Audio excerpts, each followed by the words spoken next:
Well, hey, Keith, I really appreciate you coming on the podcast today and sharing your time with us this afternoon. And I would just love for you to introduce yourself to our audience and tell us about yourself. Yeah, thanks for having me, Ben. Super stoked. Yeah, Keith Gabel, known on the socials as Grizzly Gabel.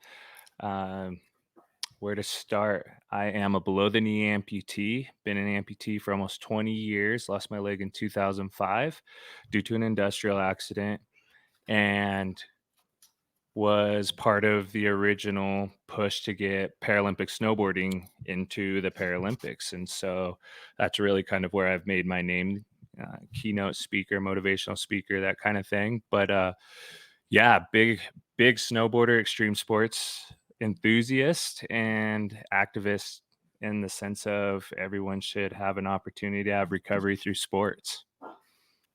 Oh, man, I appreciate you sharing all that. And kind of to get the conversation started, I got a quick question for you. So I'm kind of curious, how has the sport of snowboarding impacted both your professional and personal life? Ah, great question. I mean, so I grew up snowboarding. I'm originally from Utah, and that's also where I had my accident and stuff like that. Not snowboarding, like I said, industrial accident, but it's always been a big part of my life. It's always been a big part of my life. It's what I would consider my church. You know, it's where I feel I'm closest to God, 10,000 feet up in the mountains, in the wilderness, just getting to be one with nature. That's where my heart always lies. And when I lost my leg, you know, the first question I ever asked the doctors was, we were going through the process of whether or not we should try limb salvage or just move forward with amputation and what all of that looked like. And first question out of my mouth, and I actually don't know why to this day why I asked him this, but I said, how long till I can snowboard again?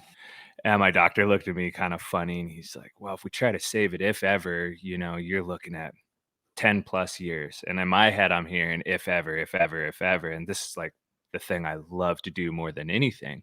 So I said, well, what if we just cut to the chase and chop it off? And this was in 2005, the height of the Iraq war. So, you know, people are coming back with a lot of limb salvage issues and amputations and all that kind of stuff. And so the government was dumping a lot of money into lower limb prosthetic technology. So he explained that to me. He said, you're a healthy guy. You got a great attitude. I could see you living a normal life with a prosthetic 3 years. And I was like, well, opening day's in October. It's July now. How about 3 months? And he was like, whatever's going to make you make the right decision. And so snowboarding has impacted my life multiple times. You know, it's what I consider has saved my life. And so it's very personal for me just to be on a snowboard. It's what drove me to get off the pain meds as quick as possible. It's what drove me to learn how to walk all over again with a prosthetic, get into a prosthetic as quick as possible. And no physical therapy, no rehab, none of that kind of stuff. I just had to be able to strap in. That was the goal. And once I did that, I realized like, okay, real life is attainable again. It's didn't seem as bad as it did 3 months ago, and really gave me that sense of freedom again. And moving forward into like a professional snowboarding career is nothing I ever expected. It wasn't something that, you know, as a kid, you grow up watching your favorite snowboarders or favorite athletes, and you're like, oh, you know, you imagine the crowd cheering for you and all that kind of stuff. But at some point, as you become an adult, if you're not on that trajectory already, those dreams kind of fade and they die away. And Paralympic snowboarding or para snowboarding gave me a kind of a new lease on life to chase something that I've always wanted to do and gave me new goals. It gave me uh, something tangible to make my life as healthy as possible and become something bigger than myself. And so, you know, it's really the driving factor was just snowboarding in the end. But I would say being able to compete at a very high level and at some of the biggest competitions in the world really gave me that opportunity to, you know, become bigger than just myself. It quickly became not just about me. It was about growing a sport, and that evolved into helping create something that would be around long after I'm gone and for people for generations to come. Like I think in 2008 or something, I had been reaching out to figure out about Paralympic snowboarding, and every organization in the country that I reached out to was like, "What do you talk about? There's no such thing." And in my head, it was like, "Well, if there's no such thing, then there needs to be a thing." And I'm a snowboarder. I started on skis, but I'm a snowboarder, and I felt like you shouldn't just be restricted to only competing, say, in skiing or Nordic skiing or sledge hockey or track and field. Like there should be an opportunity in snowboarding. And so I mean it's impacted my life. It's created an opportunities like I could have never dreamed. And I have a beautiful family, beautiful, an awesome wife, beautiful son, that we live in a great place, beautiful place, and I could have never expected this or imagined this. So it really has impacted me in so many different on so many different levels and in so many different ways. Yeah, and I really like how you mentioned that you pushed for snowboarding to get into the Paralympics. So, what was that journey like, and what kind of obstacles did you have to overcome? Because I mean, that's a big thing to get involved in that big like community, and Yeah, I mean, it is. It's an arduous task to say the least. The IPC and the IOC, they have to see so many different things. Oh, and just for the listeners, if people don't know what I'm talking about, IPC is the International Paralympic Committee. The IOC is obviously the International Olympic Committee. They have to see a certain amount of they have to see a criteria develop, that you have to reach that criteria and then continue the growth. And one of the beauties of snowboarding was it was very fast. It grew very quickly once we started to get the word out. And my first competition was the first ever sanctioned World Cup, and that was like 2010 or something like that. And at that time, it was the World Snowboard Federation, which was different than FIS, which is the massive organization that runs all ski and snowboard these days. But the World Snowboard Federation had kind of jumped on and said, "Yeah, we'll give you guys a World Cup circuit and we'll sanction it so that you can start growing these numbers." And I want to say there was maybe 17 or 20 of us that showed up to that first competition. And I got on the podium and it was amazing. And I was like, wow, we got to keep this going. Right. And up until that point, we all had the dream of going to the Paralympics, but it really took a collective effort from all the athletes, from all of the clubs around the country and around the world to really push for it. I mean, we were writing letters to the president of the IOC, the president of the IPC, saying, "Please let us into Sochi." And we kept getting, "No, no, no, your shot will be Pyeongchang. You just need to hit these numbers." And so, man, I had probably 7 or 8 different letters come back to me saying, "This isn't your time," essentially. And we just kept on making noise, getting it in the newspaper. If you had a set of ears, we were telling you about it, and doing our best to just grow the sport, because the big thing is you got to have a certain amount of countries and a certain amount of number. You have to have a certain number of athletes. You got to be able to fill podiums. And then on top of that, it's got to be something that people will want to watch. And so once you start getting those countries involved, once you start growing the numbers, it becomes harder and harder for them to say no. Obviously, cost comes into play and all that other stuff. Where we succeeded, I think the biggest thing for us was, the organizers of Sochi saw that our sport was something that was very interesting. It was new in the sense of like it's a breath of fresh air to the Paralympics. It's exciting, and therefore it's marketable. And so where we got our yes was the organizers of Sochi actually overturned the IPC's decision from the way I understood it. So when you have a hosting country, they kind of get the final yes or no. And you'll see it with surfing right now. Surfing's running into it pretty big. And, I've talked to Evan Strong on my podcast about the whole thing because I was so curious why surfing got in, but surfing didn't get in, but rock climbing did. And I love rock climbing. I think it's amazing. I'm so stoked for the rock climbers, but I'm also like, how come this other sport that's very interesting and exciting to watch and be a part of and partake in isn't in? And, the way Evan explained it was like, logistically it's not the easiest thing. It's relatively expensive. They have to have the venue and all this other stuff. So LA 2028 said no to one sport, but let another one in that was also reaching criteria. And so, all of these things become a big factor, but it comes down to the hosting nation at the end of the day that will say yes or no. And so, about 2 years out from Sochi, we got a phone call, maybe like a year and a half, something like that. 2 years, I don't know, I can't remember, but they said, "Congratulations, your sport's going to be in Sochi. You better get your, what together," because we were all just a bunch of ragtag snowboarders at that point, kind of loose operators operating loosely.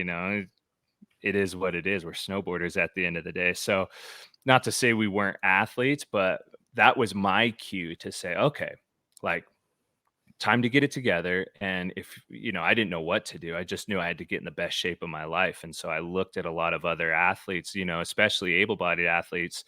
I don't know if that term's still acceptable or not, but that's the one I'm using.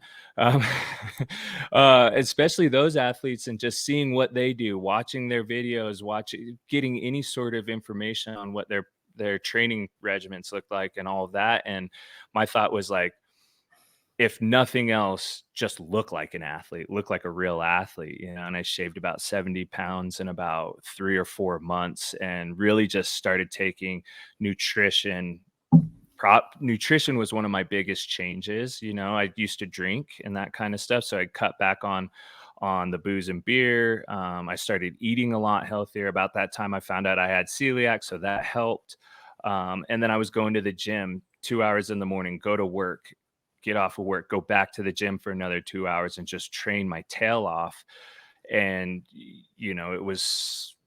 that was kind of my cue. Like, if you're going to be an athlete and be considered and regarded as an athlete, you need to, if nothing else, just look like an athlete. But it was quite the task. And it's a road. It's an uphill battle to get a sport in, but we were lucky to have a collective effort, a lot of athletes really pushing and fighting for the same goal. Yeah, and I think that's, people don't understand. I definitely didn't know that you had all that criteria you have to meet. And then it's interesting that the hosting country can say no. Like, rock climbing, it got approved for LA 2028 and then surfing didn't. But it could Right. be because the USA is like, well, the venue is wrong or whatever, which is kind of weird because it's off the coast right in San Diego. So it's kind of, but I that's how it mean, goes. there's some of the best surfing in the countries right there, at least as far as Yeah. the mainland, if you will. So, yeah, talking to Evan about it, I was pretty surprised, kind of the reasonings that he had brought to the table. Because up until that point, I was just like, "What are you talking about? Surfing's sick. It's like my favorite thing to do." It literally, like, I love it just as much as I love snowboarding, and it's literally the hardest thing I've ever done. Hardest thing, hands down. Not to take anything away from rock climbing, like, I give it up to the rock climbers for sure, like, that is a whole 'nother ball game, but surfing really is the hardest thing I've ever done. Yeah, and like what's cool is like each sport has its own little unique like strength and weakness and things like that. And kind of going into that conversation, it sounds like when the snowboarding got approved and it was going to go to the Paralympics, you're like, okay, it sounded like your mindset switched and you're like, okay, I have to really take this serious. But something that I'd like to point out too is you mentioned that you were like, I'd go to the gym for 2 hours, then I would go to work, and then I would go hit the mountain. And I think a lot of people don't understand that a lot of the Olympic and Paralympic athletes still work. They still have to feed themselves, pay the bills, and things like that. And I'd love to get your perspective on that because a lot of people don't understand that.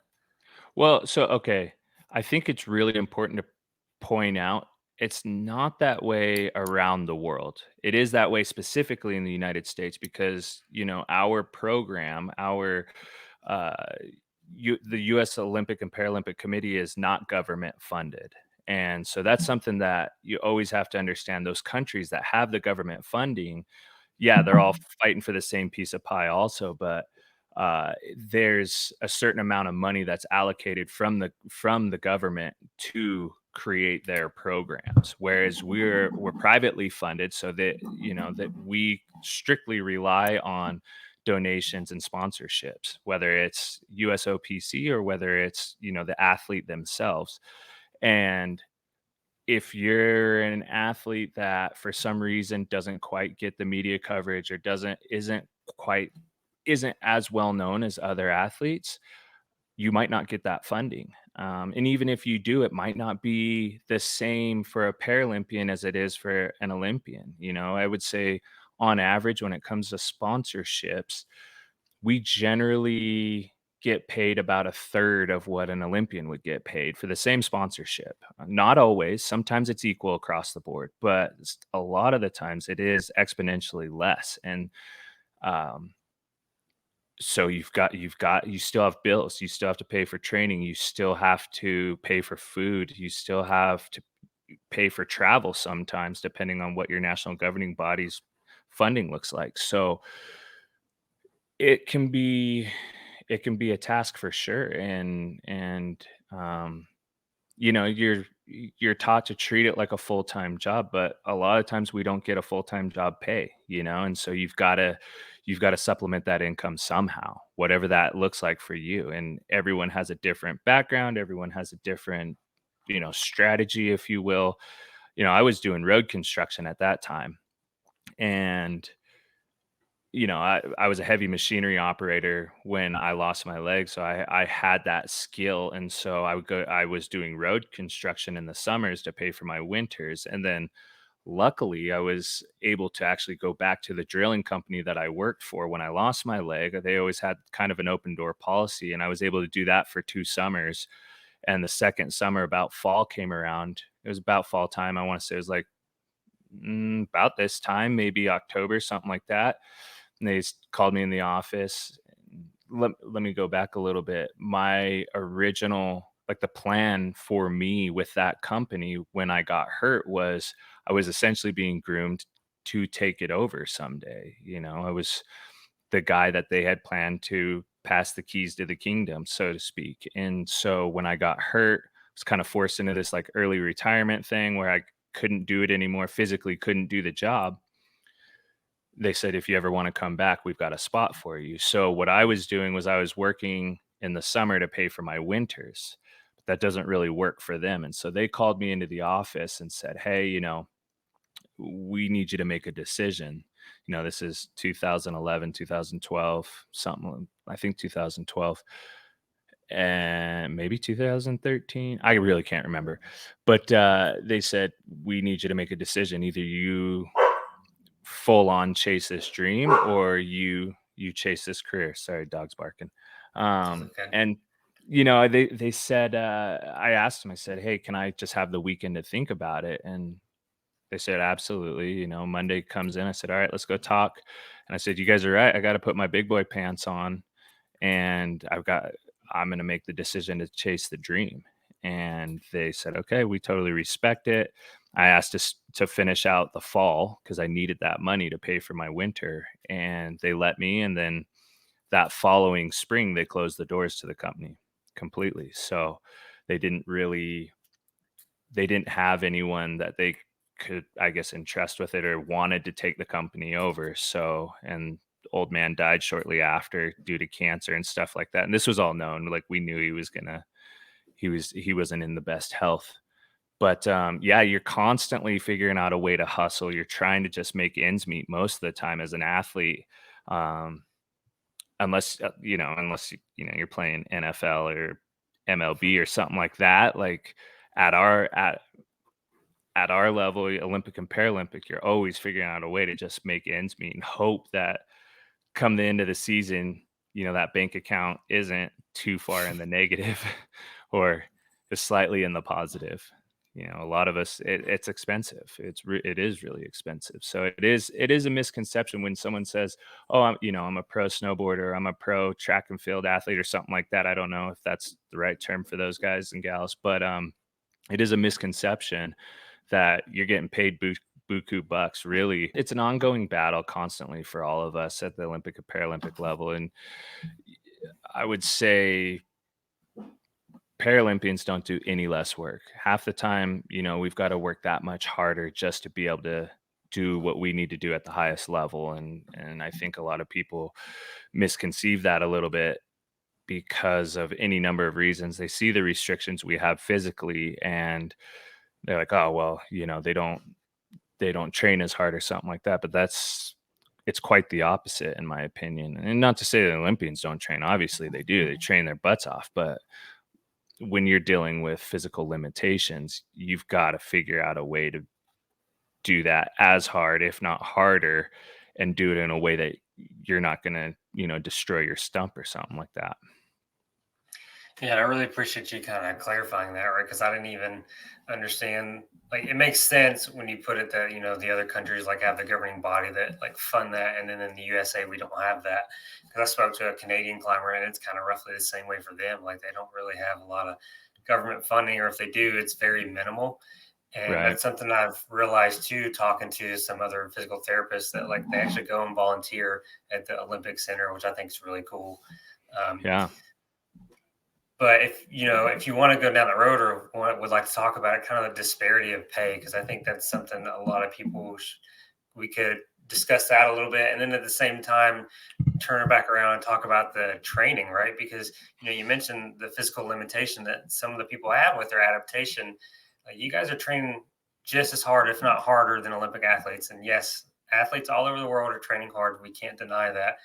But having to overcome something like that is a little bit different than just being able-bodied. Yeah, absolutely. Yeah, where do you want to start? Are you comfortable talking about the pay disparity? Because I mean, I think that is a Oh good yeah. thing, and people should really understand that. Yeah, so I mean, okay, let's take snowboarding for example. We don't get prize purses for our World Cups. If we do, it's very, very, very, few and far between, and it's a couple $100 if you're lucky. Whereas if you look at the able-bodied side, you know, those guys, especially freestyle, because it is something that's really popular around the world, they make good chunks of change for a win or for a podium, or maybe even they pay out top 5 or 8 or something like that. We get none of that. So there's disparity right there. I mean, there it's definitely unequal. And then, you look at um, stipends and stuff like that. Different sports get different amounts of stipends, and that really comes down to the the governing body, whichever that may be, and they choose how much of that pie you get or your team gets. Um, you do get health insurance, which is one of the big benefits for me because I have a family, have a wife and kid. And so, any number of things with a 5-year-old can go wrong on any given day. And so you just got to make sure you're covered there. And, I would say the USOPC does a really good job with that.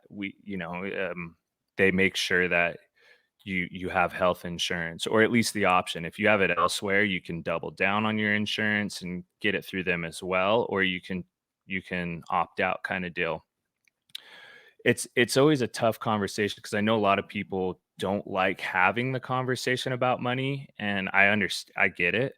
I've been doing this for so long that it can be relatively frustrating as well, and it's one reason I think people don't wanna have that conversation, and then they also don't wanna make anyone look bad, and that's not the goal. It's more or less just raising awareness that, um, even if your team does get some form of funding, chances are it's not the same as another team, and chances are it's not the same as an entirely different sport. And maybe that other sport doesn't get as much funding as you. So, as para snowboarding, a lot of the team heavily relies on that stipend, whatever it may be, because it's just enough to keep you afloat. It may cover, rent or mortgage. It might cover, your car payment, whatever the case may be at whatever level. It really is one of those things that if that gets taken away, it really can affect the athlete big time.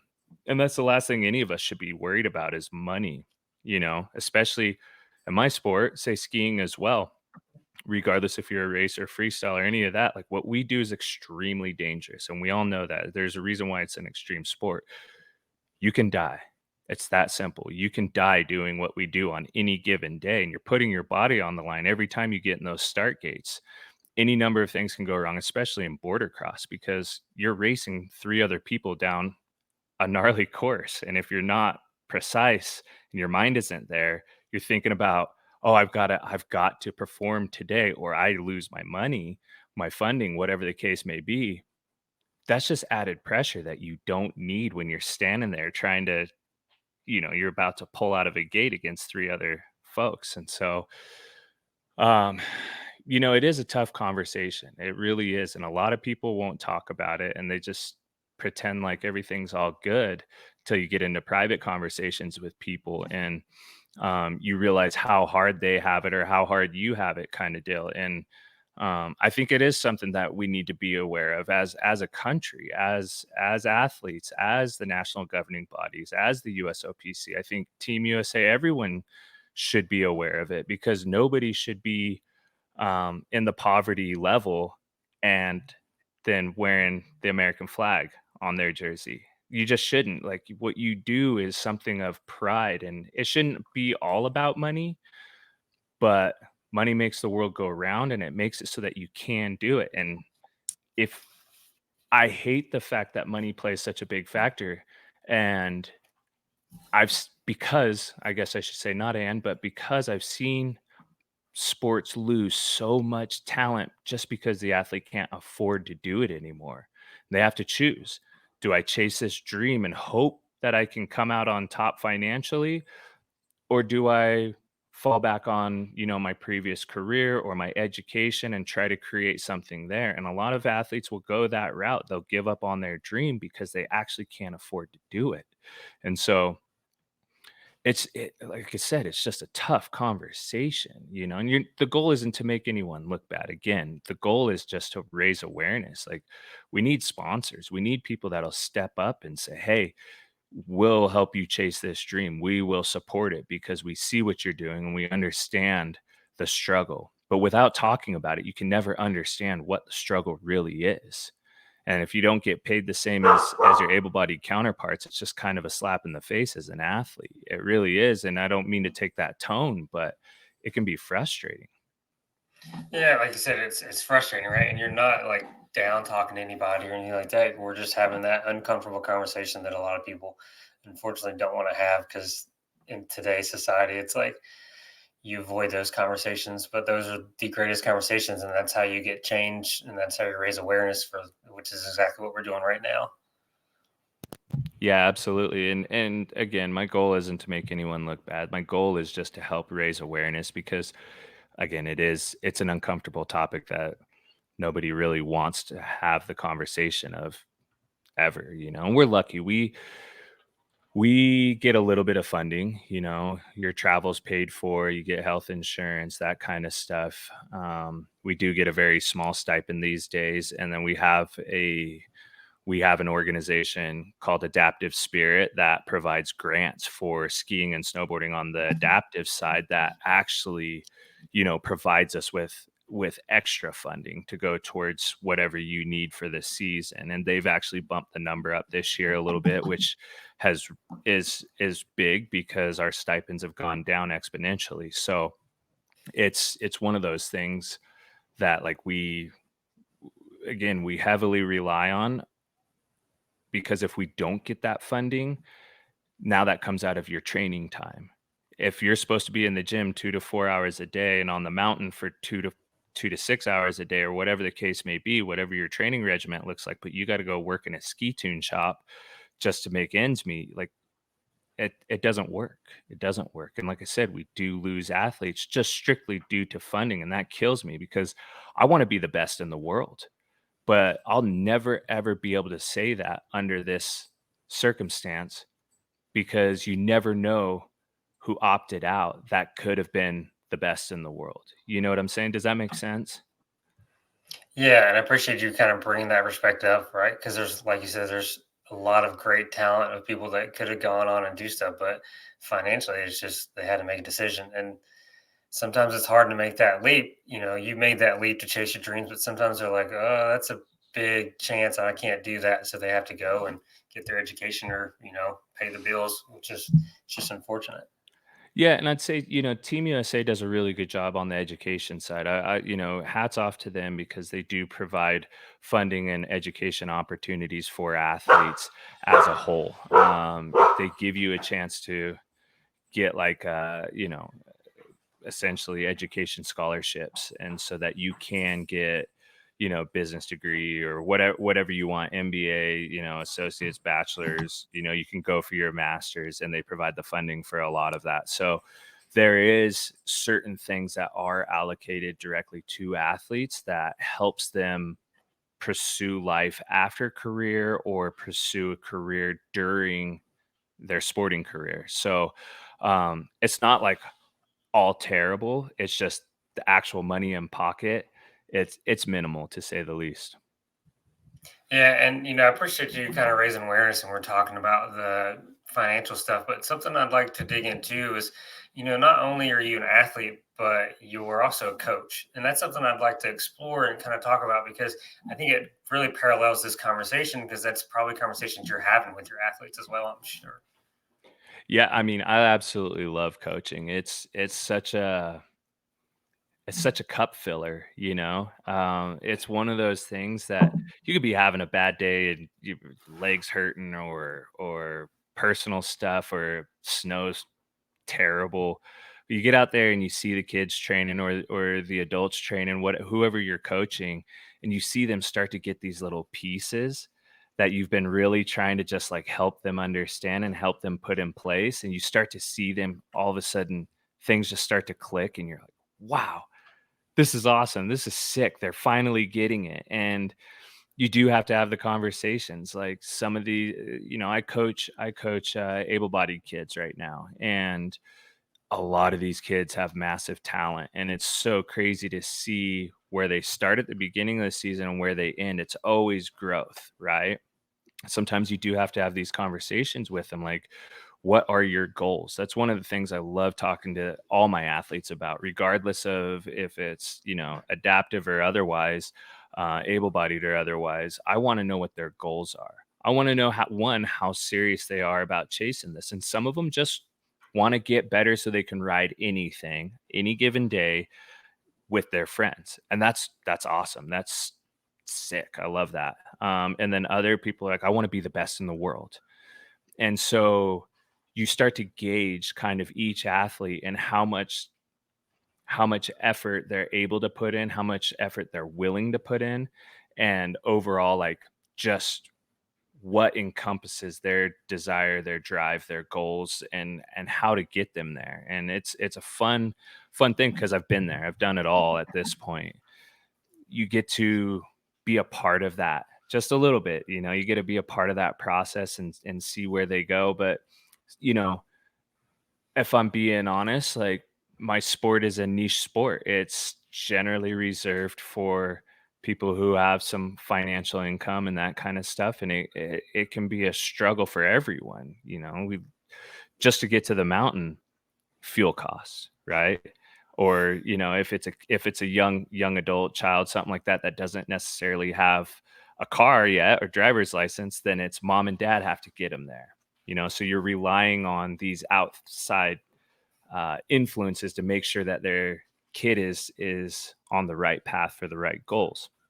Then you've got the cost of a lift ticket or a season pass, and dude, it's expensive. It's really expensive. Um, if they're lucky, the mountain will throw them a bone and give them some discounted pricing, or if they're training with a club like our kids do here in this valley, then generally they get a discounted pass or something like that through the club, but that's still an added cost. And then you got to think gear, right? Just to have the right gear. I travel the world with anywhere from 5 to 10 snowboards, and they're all custom made out of Austria to my specs, right? Those things are not cheap. They're not cheap at all, and they're not easy to get your hands on, right? And then you got to think outerwear and all the right stuff. I mean, there's a couple grand right there just for a freestyle kid that just wants to do like pipe, slope style, all of that kind of stuff. you know, Proper board, let's say a pipe board, that's probably about 800 bucks, 6 to $800 for the right board. Um, Boots, bindings, helmet, gloves, and goggles, there's another $1,200, right? Then you think outerwear, there's another anywhere from 600 to $1,000 depending on the brand and what they're looking to get out of it, you know? It adds up quick. It adds up super quick. And so you got to talk to these kids and it's like, dude, do you want what disciplines do you want to do? First of all, do you want to be a racer? Or do you want to be a freestyle guy? If they're like, I want to do it all, you're like, okay, great. Then we need to invest in multiple kits so that you're set up for success, right? Because you're not going to take a board that has the edges ground down for rails on a slalom course. One, it's too soft. Two, the edges won't hold. Three, you're not going to get the performance out of that board, period. Right. And vice versa. You know, you're not going to take a race board into a slope style course. You're going to catch those edges so fast and it's going to be rough. Right. So understanding what they want definitely helps kind of helps you navigate those waters and kind of guide them in a direction gear wise, if nothing else. But being a coach, man, I just love it because it gives me the opportunity to really just share this wealth of knowledge that I have. I mean, if I just kept it to myself, then it's wasted. Is kind of the way I look at it these days. There's so many pieces of the puzzle that I've had to learn the hard way, and I've had to figure out on my own that like if I can just help make that process a little bit easier, then that gives the athlete a chance to succeed, right? That takes just a little bit more off of their plate so they can focus on what they want to do with it, their goals, where they want to go with it. Um, and then honestly, like as a coach, it forces me to think outside the box and it forces me to revert back to some of my old training that may be just fully in the back of my mind that I've kind of forgot about, you know, especially with fundamentals. Fundamentals are some of the most important pieces of the game. And sometimes as an athlete, you forget about that stuff because you're so focused on all these other things that fundamentals are in the background, you know? And so as a coach, when you're coaching fundamentals constantly, like you're like, oh yeah, I have been doing that kind of weird lately, you know? So it's really cool. It's a great opportunity for both, I think, the athletes that I work with and myself to kind of continue to grow. Could you kind of speak on like the special relationship that develops with like an athlete and their coach? Comparatively, we'll use the kids that you're coaching for example. Like, yeah, they have a relationship with like their friends, their parents. And there's something kind of special about what you're developing with them as their, coach. Yeah, I mean, it's funny because like I was raised pretty militantly, you know. I'm a little bit of a more hard-nosed guy just in general. Like when we're there, I don't get to coach the kids every day. You know, I'm a specialty coach for the program that I work with right now. And then I'm still chasing my own goals and career and stuff. So, like, I don't have the opportunity to be with them, say, 3, 4 days a week. It might be a little bit more dispersed. So, when I'm giving them my time up at the mountain and they're with me, I want those 2 hours, whatever it is, to be super focused because we don't have a lot of time and nationals comes around like that, and that's a lot of these kids goals is to get to nationals and compete well there, qualify, and then hopefully podium. So when I'm with the kids, I'm like, look, we don't have a lot of time, so if you got questions, I want to hear them. If you're not understanding something, I want to know now versus at the end of training so that we can dial it in now because we don't have a lot of time to work.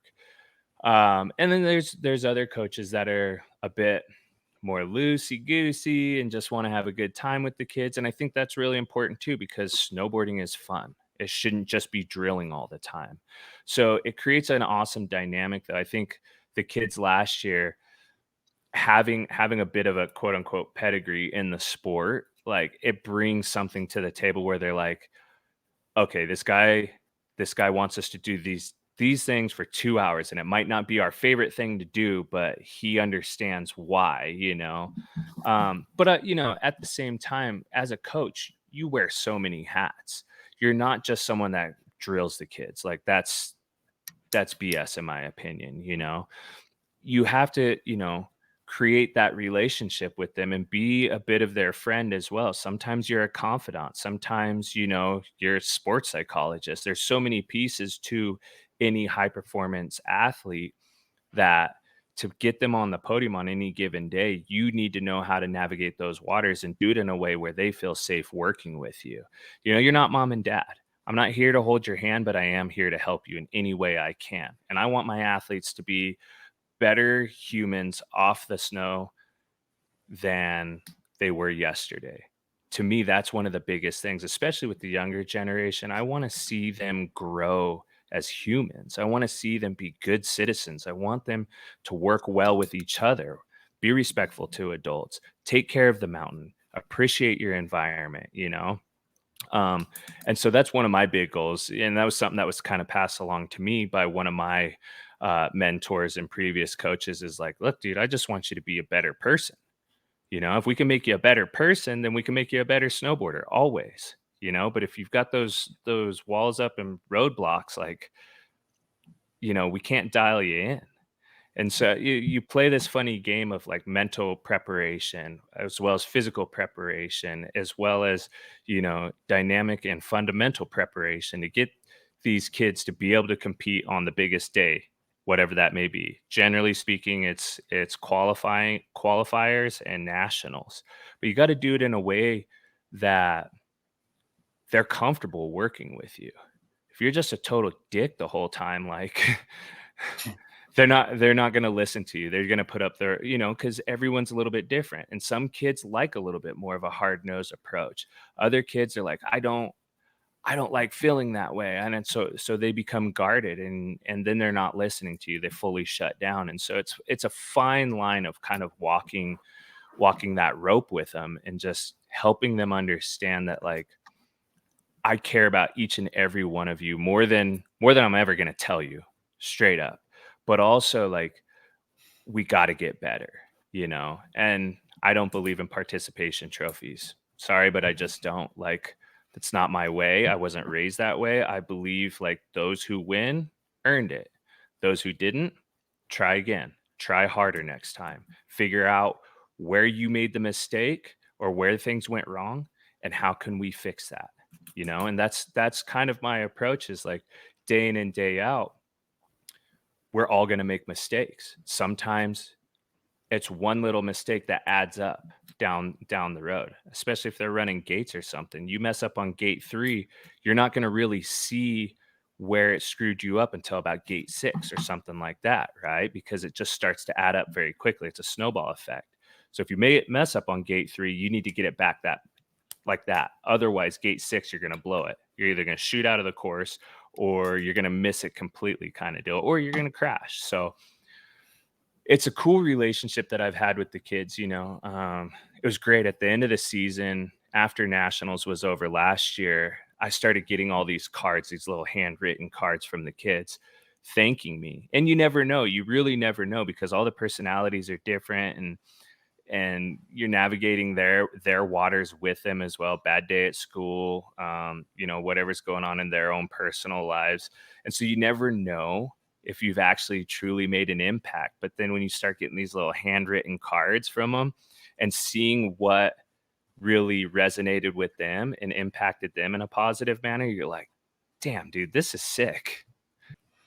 Yeah, I love listening to you tell this story and talk about it because you can see like the evolution unfold in your story from like someone mentoring you and teaching you the ropes. And then now, even though you are still an athlete and still competing, but you're also at the same time providing that education and knowledge to them and passing it down. And like you said, you want to kind of leave a legacy. And you mentioned that, you have your own goals. So I'm kind of curious, like, what are your kind of goals right now that you're still working towards? Yeah, I mean, so I'll say this, like, kind of back to your previous point, just to touch on it. I've been really fortunate to work with some of the best coaches, and I've been fortunate enough to work with some of the worst coaches that I've come across, and that's helped me figure out kind of my style and where I want to be and what I do want to do and what I don't want to do as an athlete and as a coach. And it's not necessarily, I'm not trying to take a dig on anyone, but when you come across a coach that you just cannot resonate with and that you're just like, I could not follow this person through the grocery store, let alone into battle, like you realize quickly, like that's maybe not the best approach, right? So, but yeah, goals and stuff like that. Really, right now, I've had a great career. My career has been amazing. I've had a lot of accomplishments. There's really only a couple things that I haven't achieved, and one of them is winning a crystal globe, and one is a gold at the Paralympics. And those are two of my biggest goals at this point. Is crystal globe is the overall, meaning overall points holder for the season, kind of like NASCAR or anything like that, right? Like you have that overall person. um, I want to be a world champion again. World championships is a specific competition that happens every 2 years. The games happens every 4 years. So you get two shots at world champs before the games. I'd love to win another world championship because that was so elusive to me for so long. And then finally I got one. And then, I've been on the podium a couple times at world championships since, but I haven't quite got that gold again. And so I'd love to do that. But Crystal Globe is something that for a long time I never chased just because different points in my career, I kind of saw it as a points chaser. I'm a podium chaser, but I'm not a points chaser. So that means if you're a points person, you've got to go to every single race. When you do, obviously, you've got to perform at the highest. And it's always been, I can't tell you how many crystal medals I have. I've got a ton, but I've never actually gotten the globe. And that's just one of those trophies that I would still love to get my hands on just for the simple fact that I haven't gotten one. And then Paralympic gold. I didn't have the best showing in Beijing. That was rough day for me on both competitions. I want to say I took seventh in both, and that's not necessarily the way I want to leave that legacy, at least in my competitive career. I'd love to go out on top and finish on top, kind of deal. My goal has been for quite some time get through this next quad and probably going to call it. Like, I've had a great career. I've been doing it for a long time, but it does wear on you. You're on the road a lot. You're away from your family. It beats you up physically. Halfway through the season, most of us are battling injuries, and that can wear on your mental health, mental capacity, I guess is a better word for it. Um, and while it's great, as I'm getting older, I just turned 40 this year. I don't necessarily want to be a competitive snowboarder for the rest of my life, but I am giving everything I've got for the next 2 years and have been training my tail off to give myself the best shot at those two goals. Crystal Globe, really. Love to be a world champion again. Get another world championship title or two. I'll take two. Um, and then Paralympic gold. I've got almost a complete set. I got a bronze in Sochi and a silver in Pyeongchang. Like I said, didn't do anything in Beijing, worth noting. And so I really do want to get that gold medal. I did get to be flag bearer, which was awesome in Beijing. So that kind of, yeah, that was one of those things that I was like, okay, it's not a complete loss here. But I would love that's kind of where my mindset is right now is Crystal Globe, World Championship, and gold at Paralympics. I appreciate you sharing it. And I had that little note of you being a flag bearer because I was like waiting for the right time to throw that in there because I think it's something we should definitely talk about now because what I think is truly remarkable and it shows, the quality of person that you are, just even by our conversation so far, people can see, just how genuine of a human being you are. But is it the entire Paralympic USA team that chose you to be the closing flag bearer? Is that how it works? Yeah, so it's funny. At every games I've been nominated, I got nominated at Sochi, got nominated Pyeongchang, I got nominated in Beijing, right? And so the way it works is like your team will nominate you. So snowboarding will have the one or two people that they nominate. Alpine ski, sledge hockey, everyone has their athlete that they'll nominate. And then it goes through a round of voting. And slowly but surely they'll whittle it down to one person. And yeah, all of the athletes end up voting. And, one, sometimes two get chosen either for opening or closing kind of deal. So I got closing ceremony, which, you know, it's such a tremendous honor to hold the flag because to make it to a World Cup level, that's maybe, let's call it 3%, right? 3% of the population will make it to a World Cup level. To make it to the games, it's probably 1%, right? It's a fraction of that 3%. But then to get chosen as a flag bearer, that is one of those things that very few people ever get chosen for.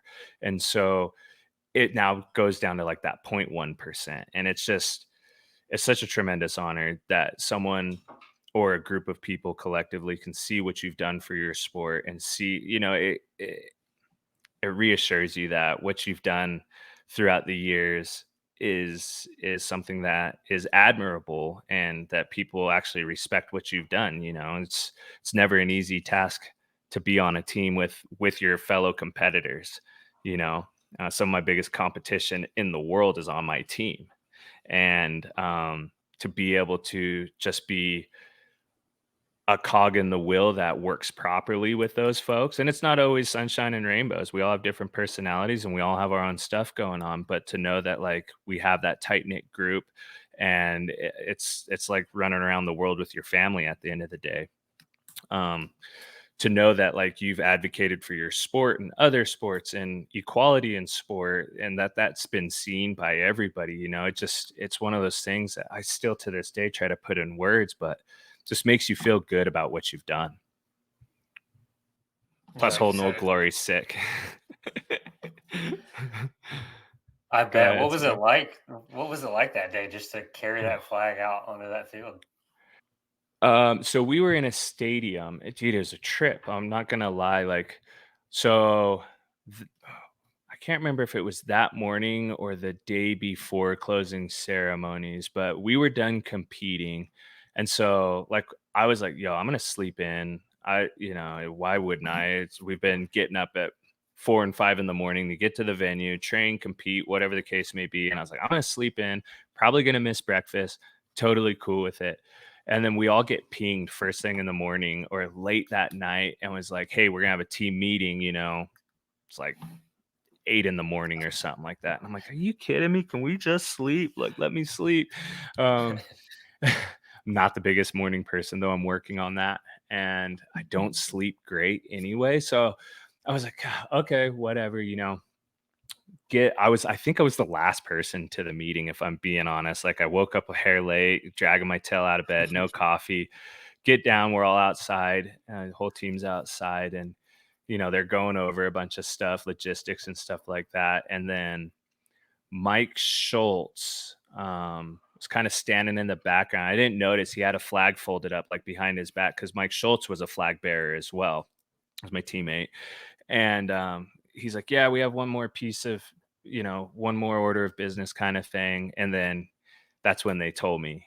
And I was like, what is going on? I was like half awake, like just blown away that I'd gotten chosen, and my team was really, really supportive and just so cool about it. Like, dude, if anyone deserves it on this team, it's you and blah, blah, blah. And I mean, I get chills, literally chills on my arms because I love every one of my teammates, like I said, it's like running around with your brothers and sisters around the world, and we all have each other's back at the end of the day. And for them to nominate me, and then for them to, go through the process and everyone vote for me, I was just like, again, I was just blown away at what was going on. I was like, wait, what? And they handed me a flag and all of that, and I was just like, I couldn't believe it. And then it was crazy. So Beijing, and I'm pretty sure this is how it goes for all the games, but you kind of get, I got assigned kind of my own personal handler because our venue was 2.5 hours away from like Beijing. And so 2.5 hours on a bullet train going over 200 miles an hour, so it's distance, right? So I had my own handler that was assigned to me just to make sure I got there safely, got there, it was her responsibility. It was cool because, I got to sit down and just chat with this gal a little bit, and nothing crazy, but just talk about her experience with the games and the contrast between Olympics and Paralympics and what she gained from it all as a volunteer and stuff like that. And then of course, they give you your own they give you your own closing ceremony uniform that's different than the teams. And so that was cool. Like, that's you only get one of those if you become a flag bearer. But, it was a really surreal moment, I'm back there. I got separated from my team once we got to the venue, and they had, like, a section just for flag bearers, and it was cool because I knew a handful of athletes that got chosen as flag bearers as well. They were snowboarders or skiers or whatever, and, crossed paths with them one way, shape, or form over the years.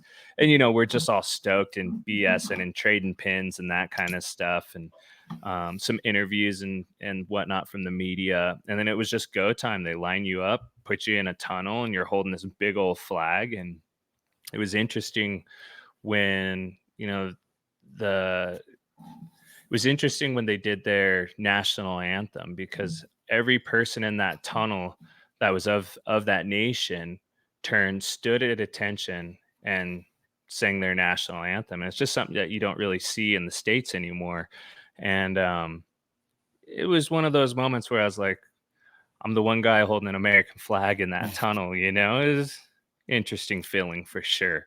Um, but once national anthem was over, it was go time. And boy, when I came out of that tunnel, I could not wave that flag hard enough or big enough, and we're all doing it. So we kind of bumped flags here and there. And it was just like, flag was huge. And to be honest, it was kind of heavy. So I was like, man, I don't care if my arms fall off. I'm gonna wave this flag until they tell me to stop. And even when they told me to stop, I waved it a few more times. Um, but it was cool, man. It was one of those moments I never thought I would get, never expected to get, and came around. And last thing I'd do is say no. Yeah, it's such a surreal experience that not a lot of people get to do, and I appreciate you sharing that story because I can understand how it might be like a little bit hard to put into words. 'Cause it's not like it happens every day, you know. Right, right. And I consider it one of my greatest accomplishments in my career. Like I said, I've had a great career. Excuse me. I've won a lot of medals and all this other stuff and been to a bunch of big competitions, but it is one of those things that I put right up there with my Paralympic medals, my X Games gold, stuff like that, because my world championship, because it's just something you never expect to be able to get to do, and very few athletes actually get that honor. So, like, given everything throughout your career, and the coaching, competitions, being a flag bearer, I'm kind of curious, like, what kind of legacy you want to leave behind, or how do you want to be remembered? It's always a great question. Um, as far as legacy goes, my goal at the very beginning of all of this was help create something that would be around long after I'm gone. And, I think our sport is on that trajectory. I think, uh, I don't know if that's the case, like if that actually is something that's already been accomplished or not, but that's like kind of my number one thing when it comes to legacy. I want to be a mentor to all the up and coming athletes, whether you're on my team or from another country. Like, again, I have this wealth of knowledge. It would be extremely selfish and wouldn't be the best thing for the sport if I just kept it all to myself. And if we want to have a sport that's going to grow and grow and grow, you want to have athletes stick around. You want athletes to be the best they can be, and you want them to avoid injuries. And so sharing that knowledge is all part of that. It's part of the growth of sport. I still have tricks up my sleeve that I might not tell people right off the bat, but at the end of the day, like, I have no business holding on to everything. Like, what good is that? That's like, you know, I don't know. That's like expecting to take all your possessions with you to the grave. And uh, that's probably one of my biggest pieces of legacy, is just passing the torch on to the athletes as I exit out. And not that I'm planning on doing that just yet, but you know, really, helping the team grow, and especially our team, and continue on with,